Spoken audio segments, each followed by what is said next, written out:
Hello. I've been getting some requests to make a tutorial on how to make a tactics game in Unity.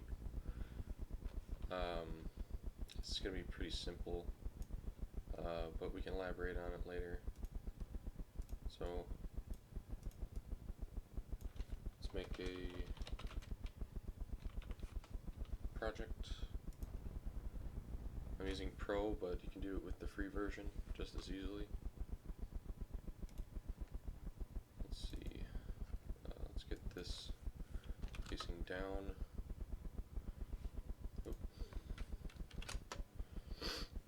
And let's put it at the center and move it up a bit. And for reference, let's put like a cube in there. Put it at 0, 0, 0. And there it is.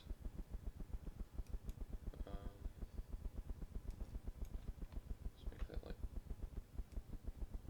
13.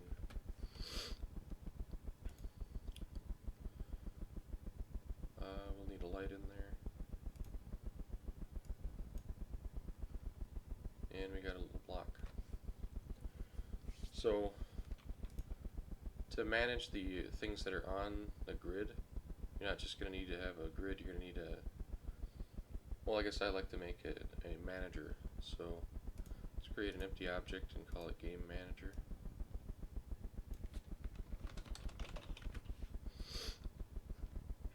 And, well, I guess I'll just throw some stuff in it. This cube, we'll use it in a sec. Let's make a few folders. We'll need materials and textures and scripts.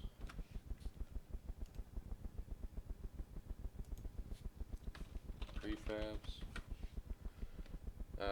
We'll make more if we need any more. So in scripts, go to create C# script. Let's call it Game Manager. I'll just open that here.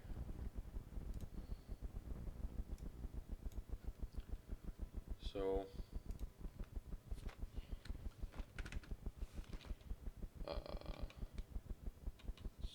well, let's make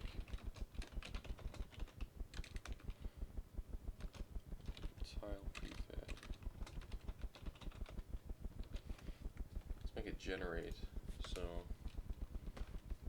it's going to generate tiles, or let's call it map, and we'll make that down here.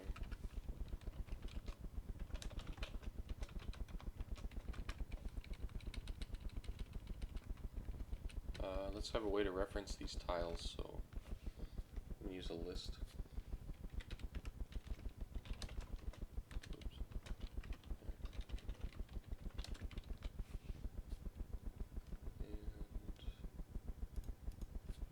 And two-dimensional list, or I guess I kind of like to do it this way. Let's make something called tile, actually.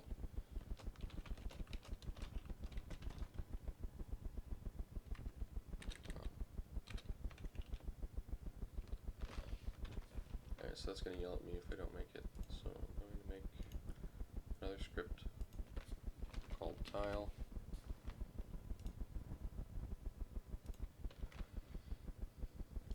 And then for generating it,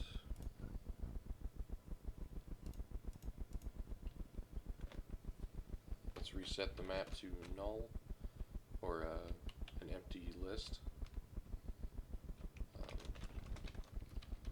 just in case.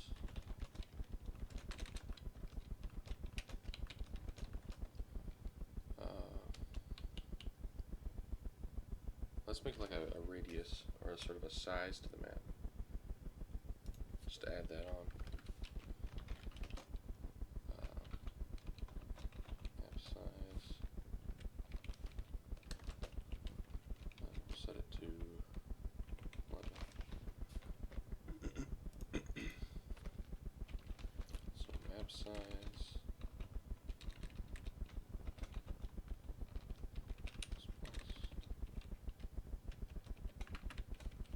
Let's get a J in there.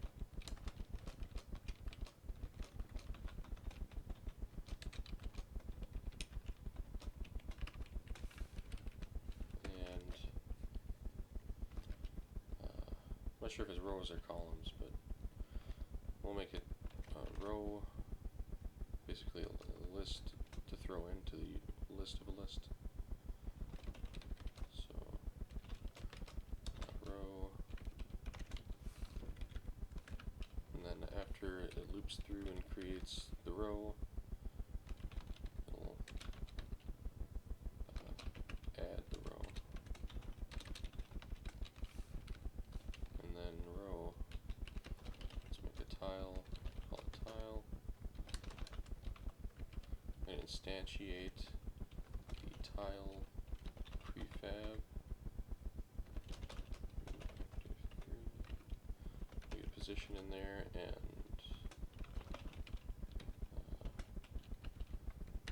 rotation in there. I don't know quaternions well enough to just use it, so I always go to Euler. And we're going to need the component, so I don't know, let's start the prefab. I know it's giving an error. This cube, we're going to call it a tile, and we're going to drag it into prefab. And let's add a script to it, tile script. And we got ourselves a prefab, and I guess we should put the prefab into Game Manager, which we haven't added yet. So drag the Game Manager onto the Game Manager empty object. Grab the tile, drag it into the tile prefab public variable on the Game Manager. Then we'll fix this up. So gotta cast it to a game object, and then use get component. So there it's casted, and then get oh, that's not working. What happened there? Okay. Get component tile. Make that bigger for a sec so you can see that.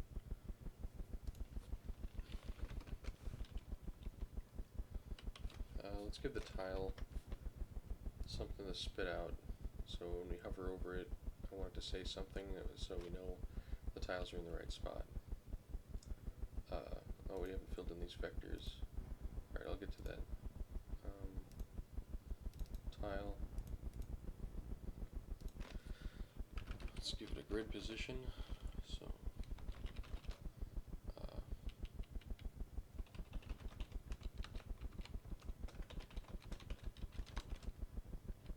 set it to something for now, and that's all we'll do for now. So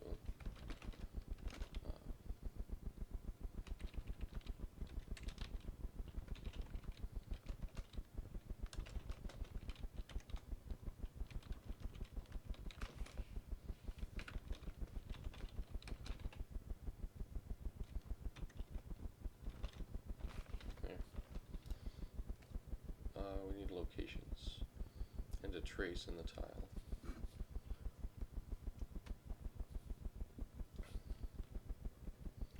So we know we want y to be 0. We could probably do I minus size over 2.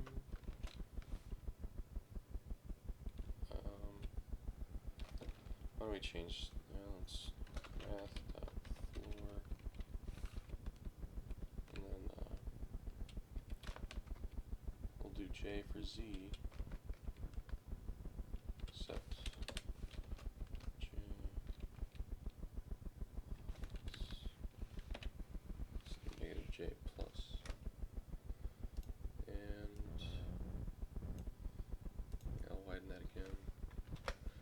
line's pretty long. Right, that should generate a map. So let's try that.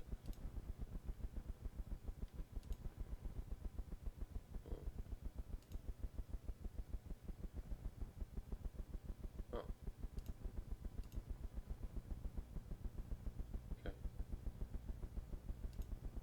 So that might not make sense to you guys. It looks like a zoomed in cube, but it's actually multiple cubes.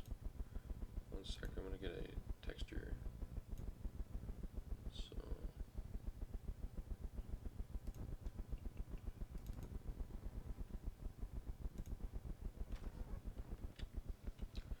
okay, so I added a highlight texture here. I'm gonna have to make a material for it. We'll call it grid. And drag the highlight into the texture. And that should look right on the tile. So grid. Set the grid to this. Give it a nice outline. And then hit apply. Actually, I'm going to move this down so it's not in the way of the new tiles that are going to be made.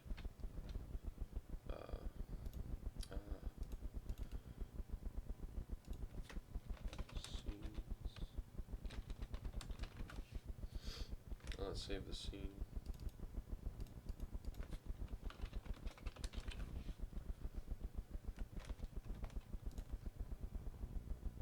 There, we got a nice grid.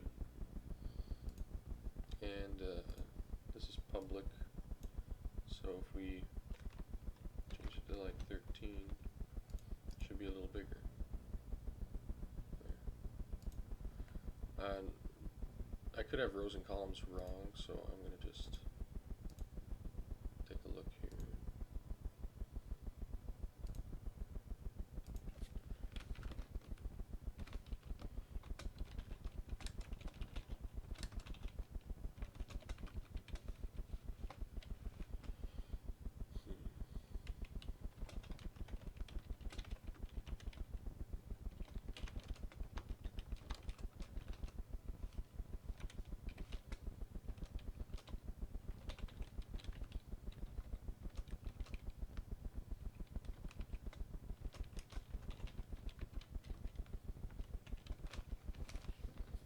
So it should spit out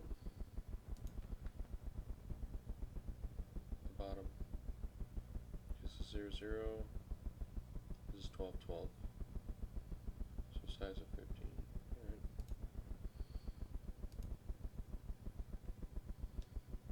Alright. Let's get a highlight. So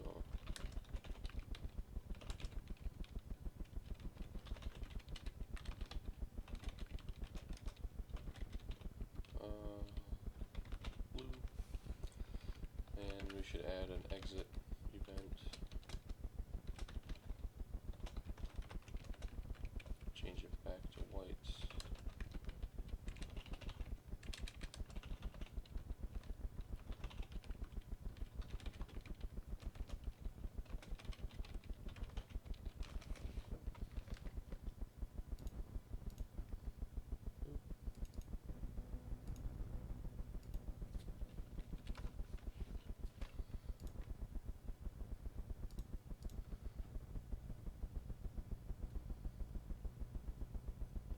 So we kind of have an interface.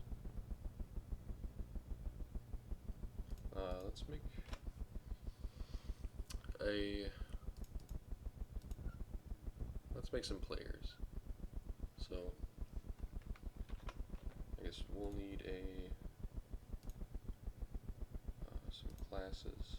So let's create, and we'll do a hierarchy of it. So there'll be a player.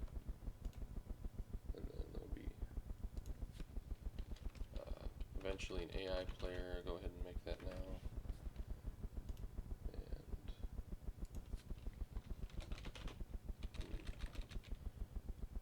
And user player.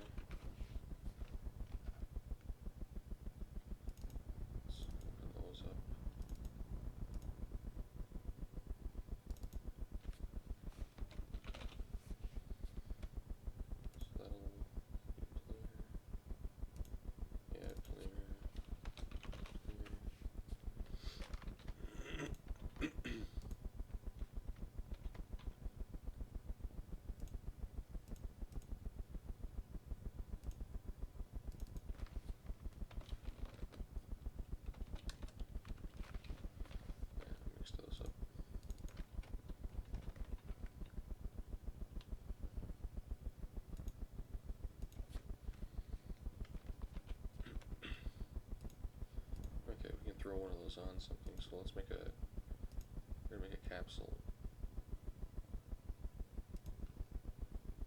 And put that at 0, 0, 0. Then to have it above that thing, let's see, if we put this at -6, about where is the capsule above it? Not going through it. Looks like 4.5, -4.5. So 6, 1.5 away. So I call this a user player. And you give it the user player script. I'm going to drag it into prefabs.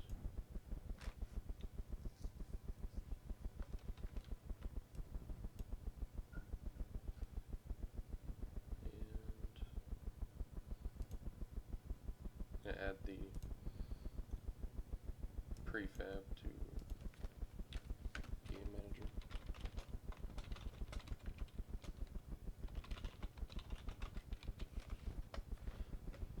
And let's generate players.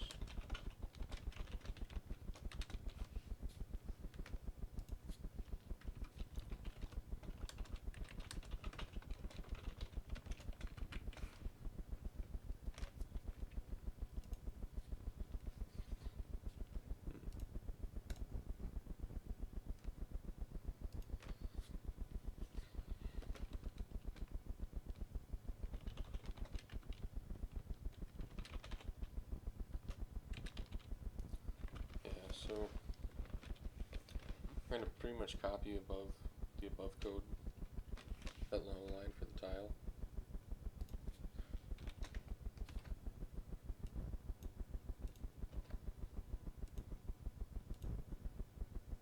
Except it's not going to be tile, it's going to be player, it's going to be the, we should name that user player, so user player prefab. Let's change that. So it'll be the user player prefab, and there's no I or J. Let me just change this to user player. Let's try making it just 0, 0.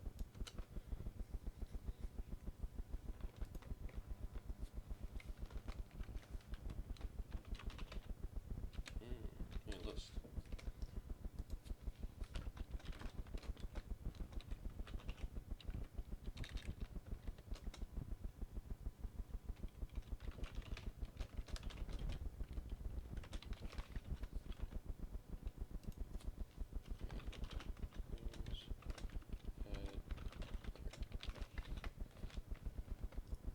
This is necessary to have them in a list because the turn-based that I was requested to elaborate on was on a system that involves just a list with an index.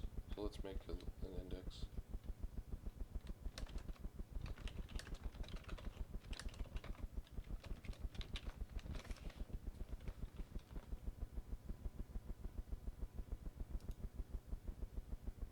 Now let's pick another player. So there's 2 of them.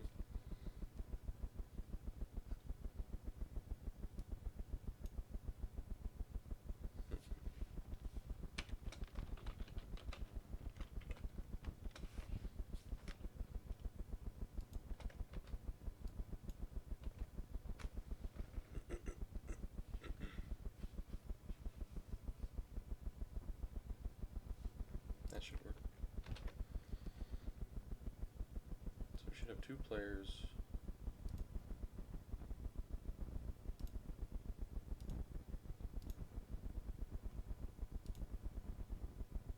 Oh. Okay, user player.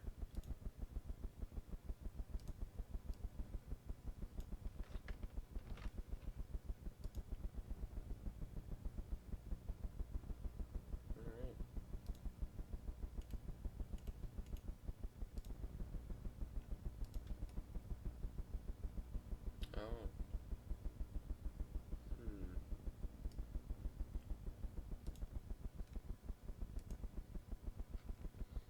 So I think we just gotta change these zeros to what we discovered earlier was 1.5.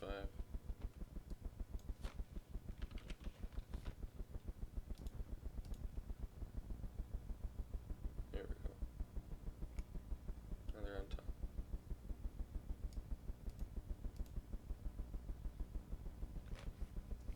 So let's set up a turn sequence, but we gotta have something to do in the turn sequence. So I think we're just gonna make a move, and then after it finishes moving, it'll go to the next turn, or player in the sequence. So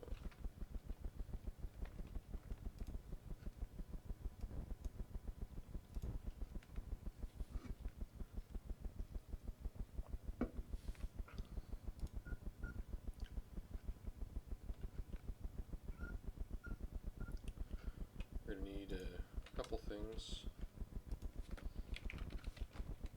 Probably a next turn method, and I would do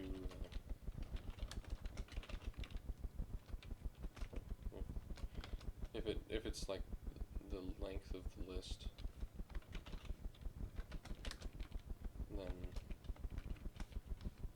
then we gotta set it to 0. So if it's less than that, we can just increment it. So I'm gonna set it to 0 if it's above that. And let's see, the player should be able to do stuff, but I'm thinking not to use the update that's on the player and just sort of run it through the game manager. So let's add a method called turn update.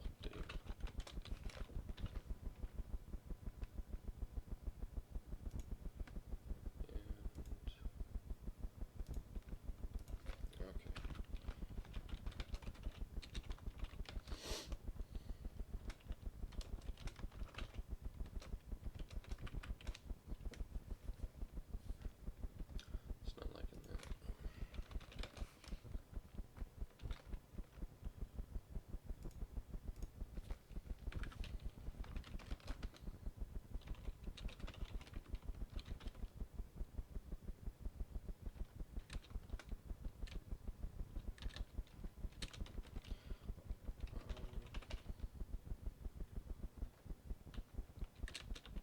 Okay. Oh, I know I had it right. Alright. I might as well put that in the AI too.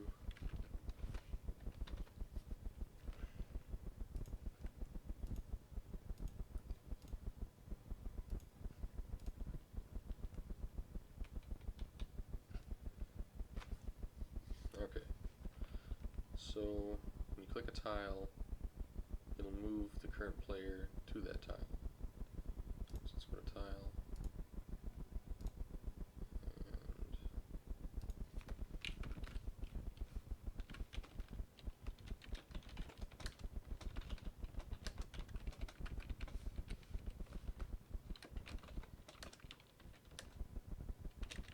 Okay, so we're gonna call the game manager from the tile. So to do that, I'm gonna make a public static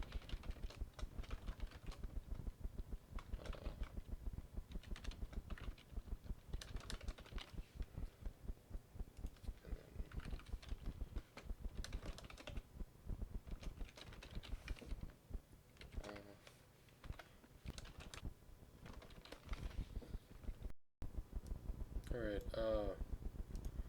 not to abruptly stop, but my video crashed. I'm not sure what all got saved, but I think I just added the instance. So basically what I did is after I added that instance, I went to tile and finished the line, move current player and passed in itself. So this. So I added this line, and that runs this. So this line, this whole function, I change move destination, which is a new variable. It's just sort of the location that you want it to go after it gets clicked. And right here it calculates it based on the tile. So now if I go to player, I added this move destination. It's a vector 3, and in awake I added a new one for awake. It sets it to itself, so like its destination isn't changed, its destination is to stay put. Now in user player I added in the turn update this, which is calculates the distance, and if it's not right next to it, it moves at a speed with this. And I set the speed here, and then to see if it reached its ending, I use this strip, so it's like after it moves the position by the speed, if it's in this distance, which is really close. Another bug with the space running out. So what I added was I added an AI player because it seemed to make sense while I was explaining things, but you didn't hear.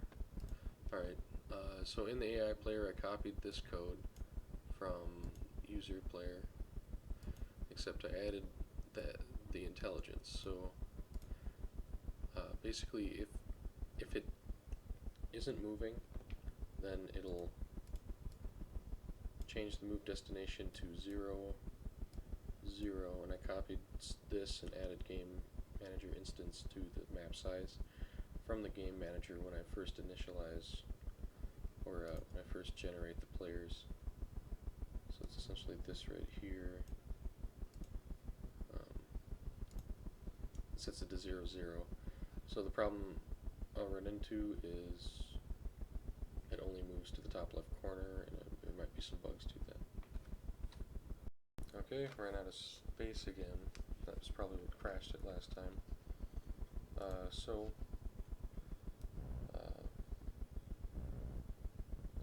I put it at 6.4, so it's not at 4.4, which this other one is. And then this is an AI player, so player 4. Right. Yeah, player 4. So the fourth guy to move will move without clicking. So I better move this guy out of the way, because all he's going to do is move. Yeah, player prefab. Oh, okay, so I made the prefab, but I forgot to add it to the game manager. See, we got none. Drag that in. And then, there he is. So I'll move him out of the way. Then I can move this guy, use the third one. Now this guy, he just auto-moved, I didn't click. So then, there's no intelligence to him. He just moves back there. And, I guess it's letting me move him since he's not ending the turn. That's kind of a bug to work out. But, hopefully you got the idea of how you can apply certain things to a tactics game. This is a simple version. There's more that could be added, of course. If you think of anything though, leave it in the comments. Maybe I'll make another video. I'm going to put the code up.